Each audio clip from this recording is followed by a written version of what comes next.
We will use our leadership and membership of SADC, our membership of BRICS, and the G20, the Commonwealth, and many other international bodies to forge a new world order founded on equality. Asibingelela ingane zakwethu. Sithemba wonke umuntu uyaphila. Yazi kunestory esisitholile la ade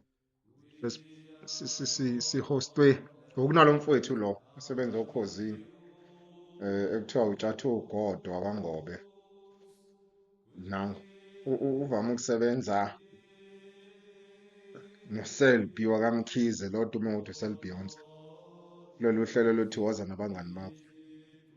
Yazi ngithe ngoba phela sicheck izitori zabanye abantu nathi bese sibona abantu be-react asikhonzanga ke thina uku-react ngoba sabantu abafundisayo kodwa le nsizwa le ngoba nayo iyafundisa le nsizwa le ulokhu njana lo uSiphesihle wakaMtshali kwaNoshezi eMaritzburg ubekhuluma usizi lwestory sakhe shethi lo mfana lo ngokuchaza kwakhe ukuthi uyintandane washonelwa abazali bathi abazali mabedlula emhlabeni waphila impilo ebuhlunganyana nomfowabo omncane kwasho ukuthi umuntu omuhle ebholeni wanothando olukhulu lokudlala ibhola kangangokuba isikole seza kamuva kanti uzothi mengabe ebuka la besho ku-Facebook noma kodwa la kuma social media ku-Facebook wathola kune-page kanti lali-fake leli page leli wathola kodwa kune-page le-Golden Arrows ukuthi qasha abafana abancane ya-scouter ifuna abafana abancane abazodala ithalente and vele-ke i-Golden Arrows iyiqembu elikahle ekudevelopheni abafana abancane ngoba cishe wonke umdlali kusukela nje kusekhona obheka phakathi noPapi Zothwana engibakhumbula kahle i-Arrows nje i-club e-right la KwaZulu Natal ekwazi ukuvuza ikhono ayikho i-superstar ngikhumbula nje ithenga i-Arrows iyakwazi ukuyikhandela abafana shethi-ke lezi igebengu labo baba ngisho kanje angalodana ngithi igebengu labo baba laba abagcina bedlungula lo mfana lo bakwazi ukumlutha bahlangana naye bathi bayomfaka kwi-Golden Arrows uzokwenza ama-trials kanti uyoba isisulu sokudlwengulwa ukhalana ngokuthi usavuza namanje ngemuva besifuna ukukuveza-ke lokho ngoba lo mfana lo angithi thina umsebenzi wethu ukufundisa ngithi makuqhamuka umuntu ezofundisa ngento esiyama-specialist ayo thina funa siyichazeke ukuthi ngoba sinixwayisa nje kodwa bese sinitshela ukuthi yenzeka kanjani kwenzeka kanjani ukuthi ngiyacabanga ukuthi nawe uTshathu uGodo umuntu wama-early 80s mangimbheka ngoba sekunesikhathi ngimazi mawuthi akuyena wama-early 80s ngineshow ukuthi wama-late 90s uyabona kumuntu wama-80s nje ngizoqalisela ngomuntu wango-1984 uneminyaka ewu-40 so kusho ukuthi mawuzala ngo-83 kuhlehla kemuva usu-more than 41 uyale usewubaba-ke lo muntu usemdala ngoba mawukuthi washeshe wayenza nje imikhuba ekukhuleni kwakho uyakwazi ukuthi ube nayo ingane mhlawumbe uyabona nje umuntu ona-42 engayizala le ngane no-40 ngisho addressa uTshathu uGodo lensizwe encane le ngiyengivama ukuthi umuntu omncane mina ubhuti omncane yabo ngincane ubiza umuntu ngomfana so ubhuti omncane lo me addressa umfowethu uTshathu uGodo umbiza ngobaba and kufanele mawumuza ngoba uthi uzalwa ngo-2002 besifuna ukukulungisa ke lokho ukuthi kwenzeka kanjani ukuthi umuntu omdala akhanukele ingane yomfana egcine lale nayo yazo lona phela kunalento ukuthi ubutabane bafowethu ilaba bafowethu laba abahamba yabo beshake yabo njengoLasizwe nje kanje yabo sikuye kuthwela abantu abanjalo bayitabane yabo begcine benyanyeka emphakathini okay mhlambe vele kunabantu abangahambiselani nokutabana noma njengami nje ngikhule mina ubutabane bungekho yabo so akuyona into ongangichama ngayo anginandaba nayo kangaka kodwa ke angikho lapha yabo kodwa kunephutha esilenzayo engane zakuthi efuna sixwayisane ngalo la. Uyabona lento yokuthi uyabo kwayimina nje naye umfowethu utshatha uGod abantu abahlonipheke kanje guys please be wash out man. Abantu abaningi sebajoyina inkolo yesathane. Inkolo yesathane bafethu isebenza ngegazi. Yezwa lonto. Inkolo kaSathane bafethu isebenza ngegazi ingakho lo 666 siwenze wa red. And why sifake le code ye4664 ukuthi mfethu satshelwa lento kwathiwa it's in our hands. Mayo ungcono kuba wathi lo it's in my hand. Angasho ukuthi it's in our hand. So ngoba kuthiwa it's in our hand sefuna siqapheleke ngoba kusho ukuthi isithinta sonke lento le. Kungcono kube nesandla sathi masiphakama kanje wathi it's in my hand. Yawo. Ngiyazi ke mina noma siyazi ke thina la endlini nabafowethu aba researchayo bese ngizokhuluma la mina. Siyazi ukuthi omunye umuntu vele mfethu kaSathane kabhayiziswana bo. Njengalentwana abayibhayizisa lentwana bathi bazoyifaka ibholeni kanti ngabe befaka ibholeni bazoyirepha. Impilo yakaSathane mfethu it's based on lies. Make people to believe knowing very well ukuthi at the end zonke lezi zinto ziyakalasha usek futhi indaba la kuncengana kaSathane bafethu ku rough afuna iqamba amanga. Kodwa lentwana ke le kahle yadlongolwa isebenzi zakaSathane yabo. Ngoba sike sasho phambilini ukuthi kunomfowethu la onokusifundisa ngejele kwi Transformation Live uMC Menzisto. Unakho ukuyichaza lento enombolo ukuthi lento enombolo kahle into yakaSathane yabo. Thina ke ngokwe research esike sayenza sathi masithola lento ukuthi it's in our hand. Sathola ukuthi no le number ama 26 le yabo. Kodwa ifuna umuntu onomqondo ozokwazi ukubona ukuthi la kwenzakalani. Yebo lonto le. Ngenhlanhla ke nakwi-maths sasibhuti sine esikoleni. Sike siyichaze lento ukuthi le nombolo uma uyihlanganisa yonke le number ama 26 le. Kahle. Yabo. Yabo nje sizoqala ngalo 666 666. Yabo uma uhlangana 6 12 18 u18. Bese u-add nalo 4 lo. Yabo. Lo 18. Kube u19 20 21 22. Shit. Mazo add lo 4 lo, I mean lo 18 nalo 4 lo, phuma u22. Kulo 22 bese u-add lo 4 lo. Lo 22. 23 24 25 26. Number ama 26 le. Yabo. So lento enokushiwo umfowethu MC Menzisto ethi inombolo ejele into yakaSathane usuke eqinisile yabo. Kodwa mangabe ezoyisho ethi into yakaSathane kufuneka umuntu onomqondo yabo ozokwazi ukukuchazela ukuthi why kuthiwa into yakaSathane. By the way le nombolo le ngicela ungasho ukuthi yaqhamuka nobani kahle yabo. Cela uyifake nje 46664 ungene ku Google uzobona ukuthi associate nobani le nombolo. Ngeke ngikwazi ukudisclose igama lomuntu. Thina umsebenzi wethu nanoma yini esivezela yona thina as intellectual funa siyibuthi lonto ime kanjani. Yebo lonto. Bese sichazela abantu ekuse wash out. Ningambe nihlomeka la yabo. La le quote ngoba sisho ukuthi kaSathane bafethu umuntu ubizwa ngequote yabo. Sinolwazi olujulile bafethu ngenkolo kaSathane. Igenge eningi mina engikhule nayo. Nami sengithe ukukhula mbijana ngoba ngidlule manje ku40 yabo. Yabona once ufika ku40 ila kucaca khona ukuthi impilo impilo isuke isicacisile ngawe kahle. Yabo ngiyabona makuthiwa mhlawumbe boshiwe usejele. Yabo. Kodwa uma ungekho ejele wafika ku40 kusuke sekucacile ukuthi kahle uphuwa noma uzofuphuwa noma uzofu rishi yabo lonto le. So igenge eningi bafethu ithwele yabo. So ukuthwala nalezi zinto kuthiwa New World Order, Illuminati nani it's one and the same thing. There's no difference. Understand? So abantu abaningi igenge eningi mina engikhule nayo ikhona engiyaziyo ithwele bafethu yabo. So umuntu othwele ukuze into yakhe iqine yazi into engishoyo ukuze into yakhe iqine kunomuntu ofuna umbhayizise kahle yabo. Njengalentwana ngoba ebhayizisa yabo ngesikhathi belala nalentwana le inhloso enkulu yini ukuphakamisa izinto zakho kahle akekho umuntu ongavukelele omunye umfana bo kahle mase khuluma iqiniso ukuze uvukele ufuna ubheka intombazana ubheka izinga ubheka amathanga nani awukwazi ukuthi ungathi ubheka umfana uvukele yabo. So kahle usuke uqinisa izinto zakho zakaSathane ngoba lentwana nawo uzokuyizwa iyachaza lapha ukuthi labantu banomuzwa omuhle umuzwa kanokusho ya ukuze lo muzwa kanokusho nemali bekhona ufuna ukukhona abafana abancane lezo nto engisho so ingakho sithi thina yabo nje mina hayi kabi bafowethu anginifundisi mhlawumbe umoya kaSathane nani nani yabo kodwa makuthiwa ngiyavaya angisona isigebengu ngisona isisebenzi yabo kodwa mangihamba mhlawumbe kuthiwa ngizohike ngiyahamba ngiyakuphi kuphi kuyenzeka ngihike kwesinye isikhathi mina ngihamba no-Ogaba ngenzela zona izimo ezikanjalo ukuthi yabo mina ngeke ukwazi mfethu mina ngathini yabo isibindi senginaso yabo kwakufa akuyona into enginendaba nayo kangako angikufisi kodwa mase kufikile it's fine vele ngogcina ngifile so akuyona into engingaphila ngefiye ukuthi shame ngizofa nkosi yami angizama ukuhlenga impilo yami kumele ihambe impilo yami kuyenzeka yabo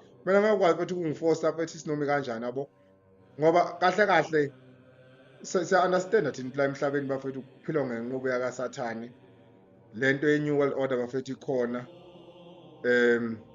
nosopolitiki abaningi asikhulumi ngalaba la eSouth Africa but ipolitiki nje bafethu nayo futhi mawukhuphuka nayo uyale phezulu emaqopheleni nayo kwelinkinga kaSathane iyona phethu umhlaba wonke kahle kahle bafethu uphethwe zibuya la umhlaba wonke jikelele ngeze umuntu ekhuluma New World Order once umuntu wathi New World Order wakwazi lo muntu lo pusha mfethu iagenda kaSathane thina siyazazi lezi zinto lezi ama specialist azo kodwa senze kanjena thina inhloso mfethu ireaction yethu la kuzofundisa abantu ukuthi lezi zinto zenzeka kanjani ngoba kugcinile bafethu ngalentwana kusazochubeka baningi abantu ingakho sikhuluma nangamanye ama channels ke sakhuluma ngawo sicela ukuthi nibalalele bafethu abantu thina inhloso ngale channel ukuqwashisa abantu baza abantu bangabelieve ukuthi yonke into ngoba niyibona la emhlabeni injalo yabo yakho nan subscribe anjani okay it's fine kodwa ke mawuhlamba nithanda ichannel lethu akhona ama channel afana no Agenda Network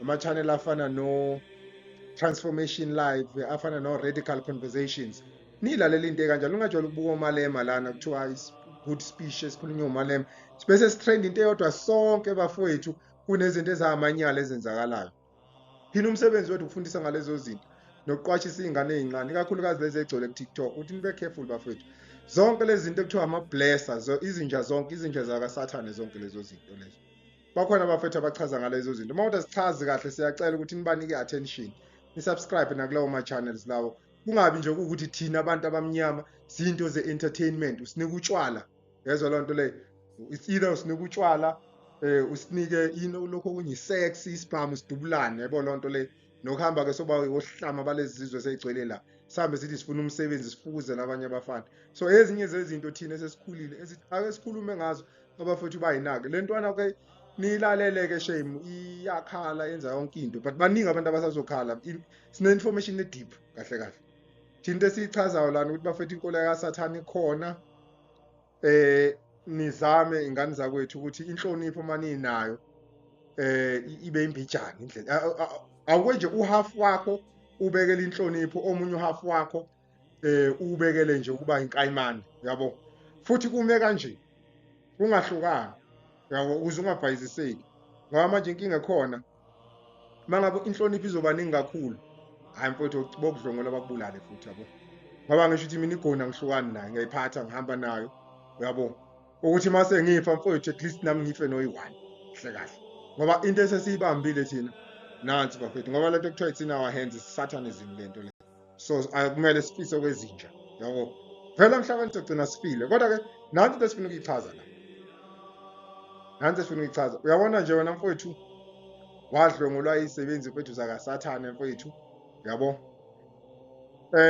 ngoba sike sachaza la ukuthi uyabona uGeorge Washington wase-America uGeorge Washington ke is the first president of the United States of America bakhonza nathi idemoni yabo nina nizwe nithi kuthiwa kunento ekuthiwa idemocracy siphila kwidemocracy webhixolo libelebele zayigomfela sithuthandini akho democracy la kune demoncracy yezwa lonto le yeah but ufakwa ucushiswa lalo wena ngeke ubone ngoba uyimpatha nakho into ekuthiwa idemocracy ayikho idemocracy engalethwa izisebenzi zakaSathane kahle kahle yabo whatever ne 666 phakathi iSatanism lonto le the first black president wase-United States of America kwakuWashington ikhona nje indawo eAmerica ekuthiwa ise-Washington DC ine statue salo baba lo uGeorge Washington mawubheka nathi idemon olikhonza amajoin satanism bafowethu yabo bonke la ngabona ama superstars labo Beyonce nobani bani lokhu nje kuthiwa ama celebrity bafowethu ngoba nizokuthiwa bajoin Illuminati kwa Illuminati nathi idemon elikhonza igama lalo kuthiwa uBaphomet yabo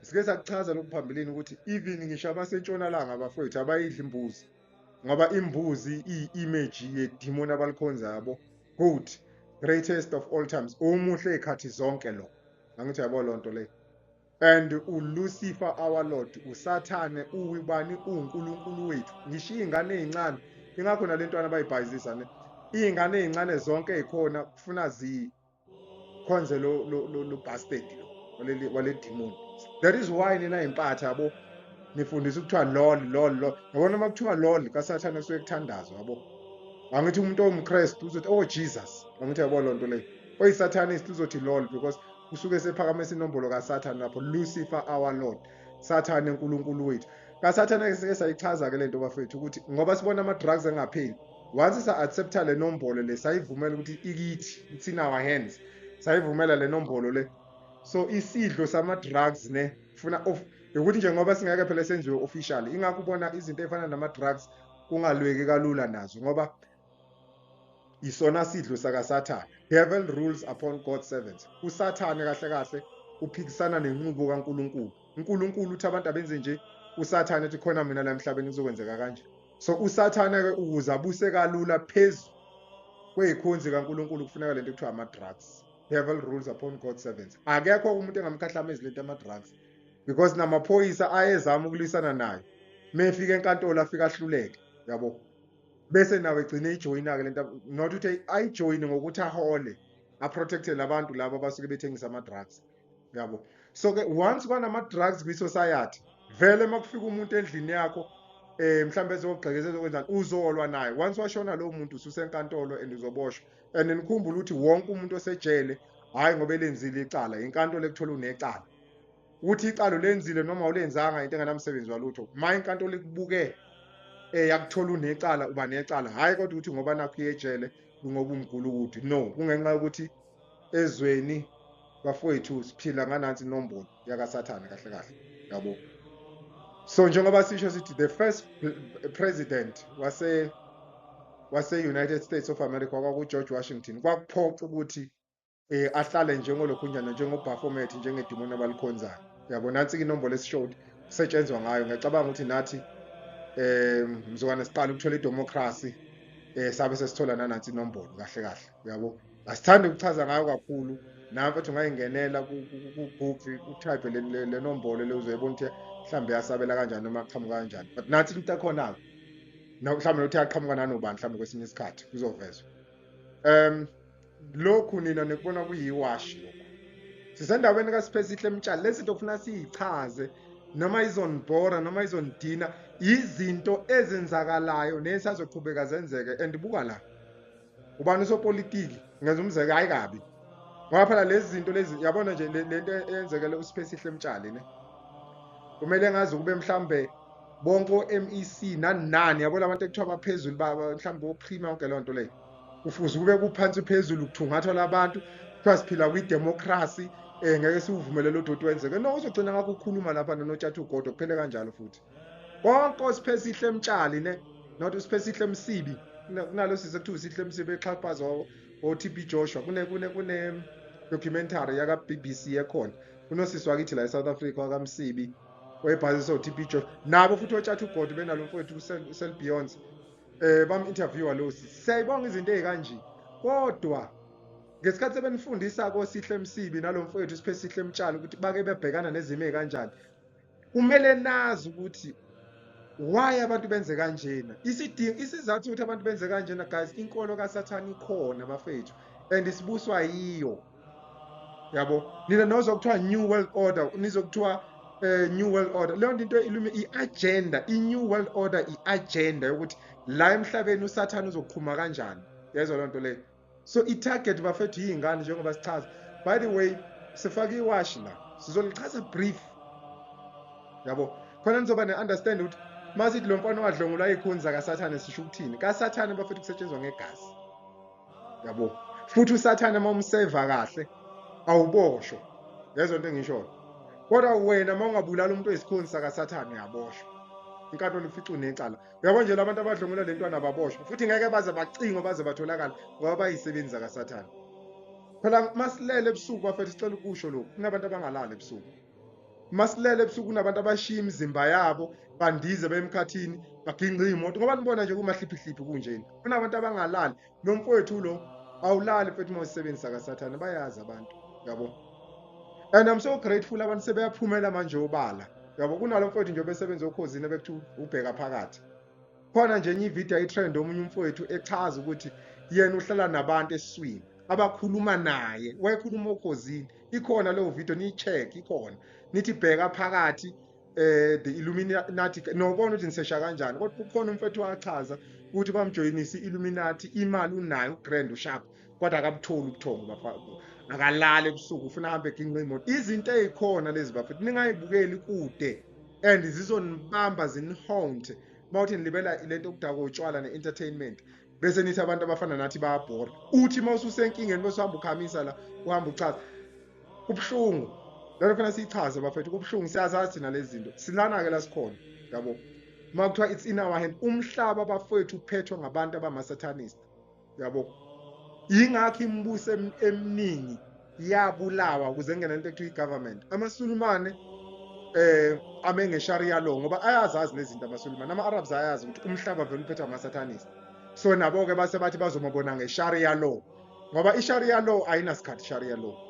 Ngiyakwenza nje yabona nje lento eyenzeke kulo mfana lo uSpecific Mtshana ngiyakuyenza lento ezweni lamaSulumane. Kushumpha unikhanda uhamba amaSulumane yabo lona ngoba ayazi amaSulumane ukuthi umhlaba uphethwe ama-satanist. So yingakho nawathi thina njengama-Arabs sizoma kulento elokunjani kwi-Sharia law. Ngiyakwenza wonke lamasimba ezweni lama-Arabs nganya. Yingakho engafuni ngisho utshwala ngoba ayazi amaSulumane ukuthi into eyi-drug thatha ama-drugs ongena ezweni lamaSulumane ubone kuzokwenzakalani. Uthi uyovakasha eDubai bezofaka ama-drugs ngoba nakho itsho ukuthi nedemocracy. Uyibona idemocracy la ididi lakho la ngemuva okushaya ngenkemba ikhanda libhekeli and i-government yakho ngeke yenze fakhona yabo. So ayazi amaSulumane ukuthi umhlaba wonke uphethwe ngenkemba yakaSathane. That is why push Sharia law. Bese kuthiwa yahlukumeza anjani yahlukumeza mhlamba vele-ke isiZulu sithi awukho umfula ungahlokumi yabo. Ngeke kuhlezi kumnandi emhlabeni kuye kube nesiphepho emhlabeni kuye lishise kuye kubande kakhulu. Ngiyacabanga ukuthi ngeke kuhlezi kumnandi phela kusemhlabeni la kukho emazulwini yabo. Kodwa omunye umuntu uzodideka ukuthi nikuthatha ukuthi umhlaba uphethwe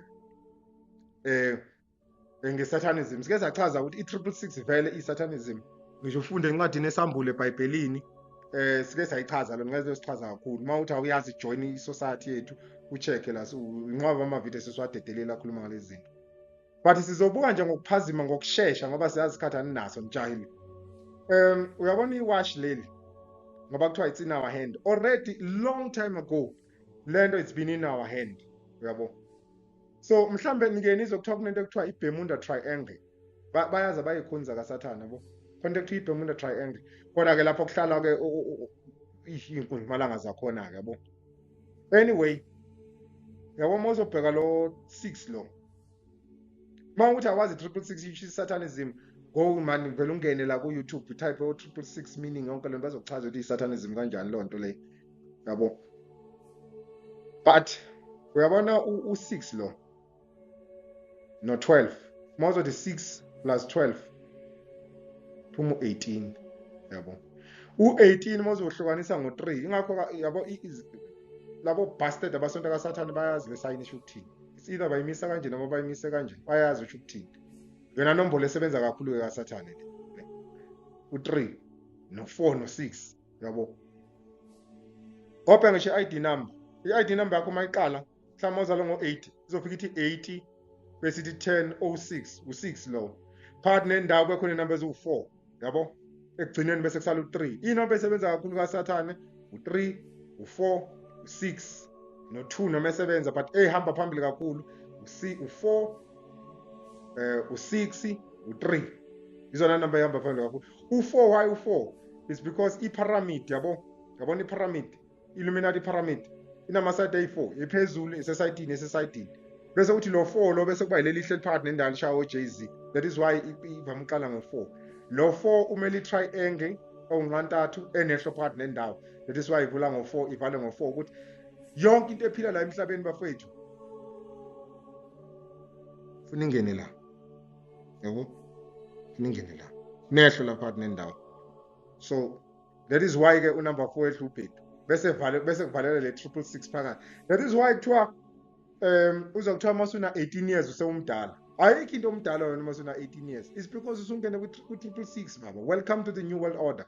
666 bese kuthi umdala una 18, akekho umuntu omdala una 18 years. It's because nonke vele la umhlaba vele wonke ufuna uphathe ngale nombolo le yonke leketshana satanism. So njengoba sichaza ukuthi u6 no12 mawuhlanganisa phuma ubani, phuma u18. Angithi yabo u6 ke no12 uyohleze eqondene ewashini lento oyibiza ngewash wena. Angithi yabo bese u9 eqondane no3.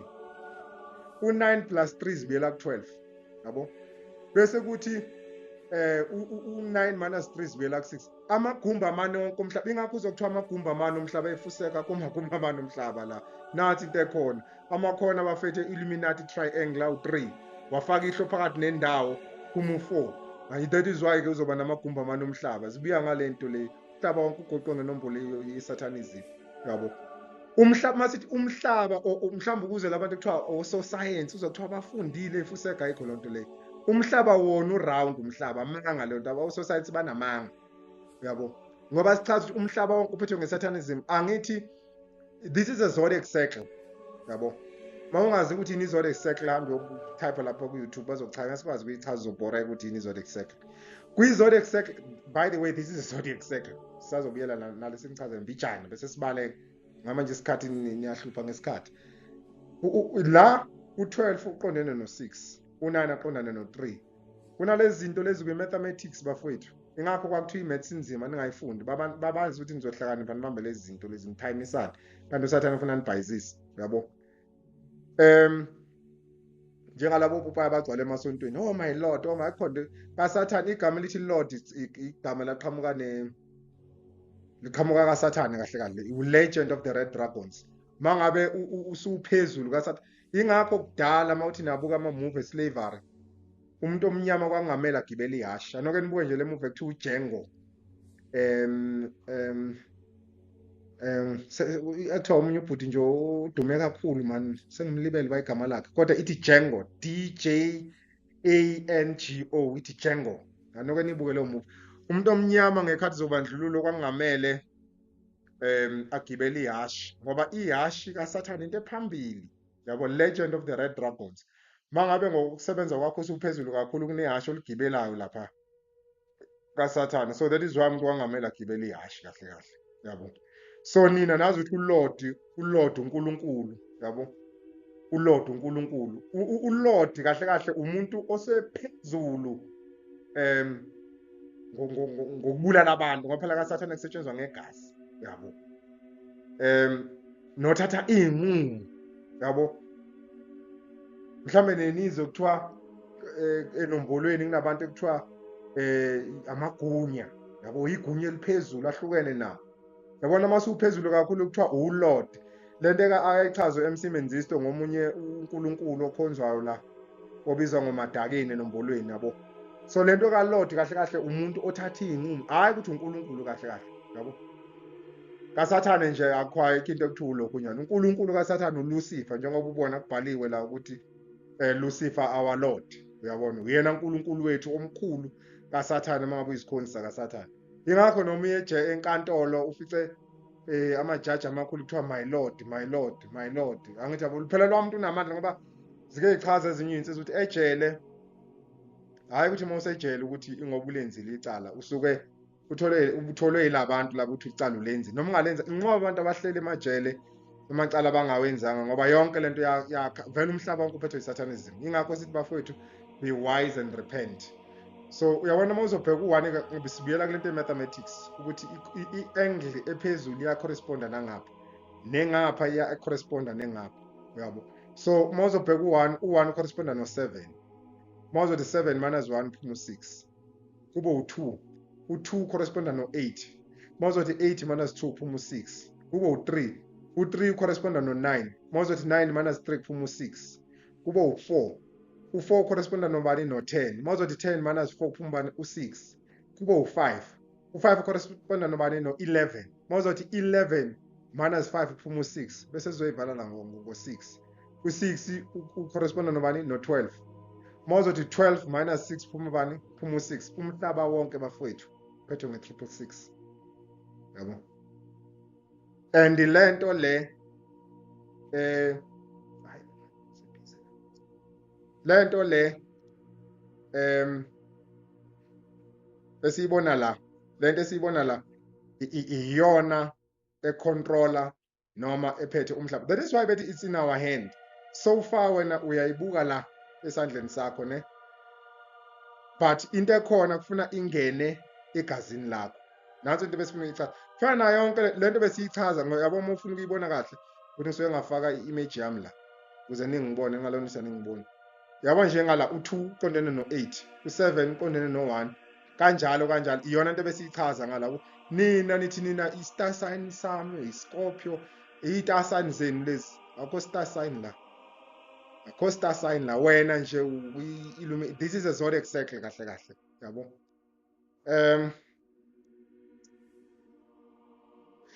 eAmerica bafowethu yabo abafihli iyona into ekufuna yenzeke le eAmerica uperformance yakhonza nje udede la kwaku-16 August 2018 kwakuhlangene inqwabe yabantu endaweni ebizwa ngeLittle Rock Capital uzo qhakambisa inkolo yabo kaSathane njengobona to support Satanic Temple Rally e-USA yenziwa ke lento lokuthi uSathane bafowethu ukhona ngoba sithi sine democracy angithi umuntu ngokwe constitution unelungelo lenkolo akho la kuyona mawuchaza nje ukuthi akuyona inkolo yomuntu lo muntu engakise enkantolo afika axabane nawe eAmerica awukwazi ke ukuphikisa inkolo kaSathane iseyikhona nakithi ngekudala nje isebezophumela obala abantu besho ukuthi bakhonza khona bengalo becasha then into ezokwenzeka ke whoever uzoyiphikisa inkolo kaSathane uzobulawa kaSathane njengoba sisho ukuthi kusetshenzwa ngegazi kusetshenzwa ngesihluku kuhlongula izingane ezincane zabafana kuhlongula izingane ezincane zamantombazane ababoshwa labo bantu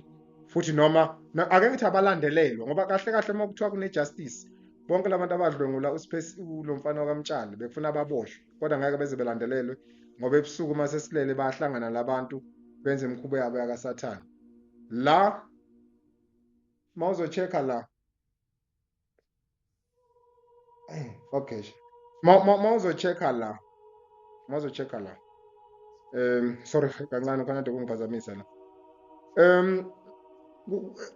kunalagamanyana yabo njengalo Anuit Septis ngesingisi mawuhumusha kuthiwa kusho ukuthi he has favored our undertakings okusho ukuthi bafethu uSathane uyashesha okubuke la emculweni sorry anoke nibuke la emculweni kunabantu abathi befika emculweni bedume fast uthi yeza kuthiwa sebeboshiwe uthi yeza kuthiwa sebefile he has favored uyashesha uSathane ukuthi whatever yenzayo undertaking whatever yenzayo isheshe ichume kodwa bese kubekela imigomo mfana erough yabo njenganje lento ukuthi phela yabo labantu abadlongula uSipesihle Mtshali ubekwela umgomo kaSathane bafethu wabekwela umgomo wahluleka kuwufeza unyile unyile ubekwela umgomo ukuthi akumele kuphela iviki ungalalanga nomfana yazo loo nto le